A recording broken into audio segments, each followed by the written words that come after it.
இல்லையா? இந்த அரசு ஊழியர்களுக்கான பாதுகாப்புகள் பற்றி. ஐயா, இது இது இன்னைக்கு பேசப்பட வேண்டிய விஷயங்க. அரசு ஊழியர்கள்னாலே அரசு அரசு வேலைக்கு போகிறதுன்றதே வந்து நம்ம பென்ஷன் பேஸ் பண்ணிட்டு அரசாங்கத்துக்கு நம்ம கடுமையாக உழைக்கிறோம், நமக்கு பென்ஷன் பிற்காலத்தில் அரசாங்கத்துக்கு நம்ம வேலை செஞ்சனால நமக்கு கிடைக்கும் அப்படின்றக்காக தான் போகிறாங்க. அதனால நிச்சயமாக எல்லாருக்குமே பென்ஷன் கண்டிப்பான முறையில் அரசாங்க வேலை பார்க்குறவங்களுக்கு எல்லாருமே பென்ஷன் கண்டிப்பான முறையில் கொடுக்கணுங்க.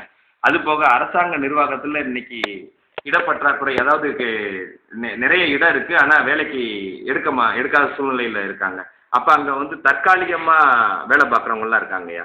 அவங்களெலாம் கண்டிப்பான முறையில் ஏற்கனவே வேலை பார்த்துக்கிட்டு இருக்கவங்கள நம்ம நிரந்தரமாக்கணும், ஆக்கணுன்றது நிச்சயம்யா.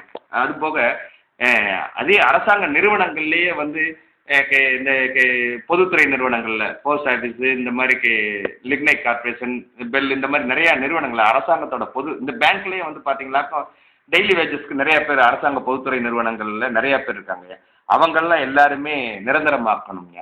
அது போக அவங்க எத்தனை வருஷம் வேலை பார்த்துருக்காங்களோ அவங்களுக்குரிய இழப்பீடுகளையும் வழங்கியே ஆகணுங்க.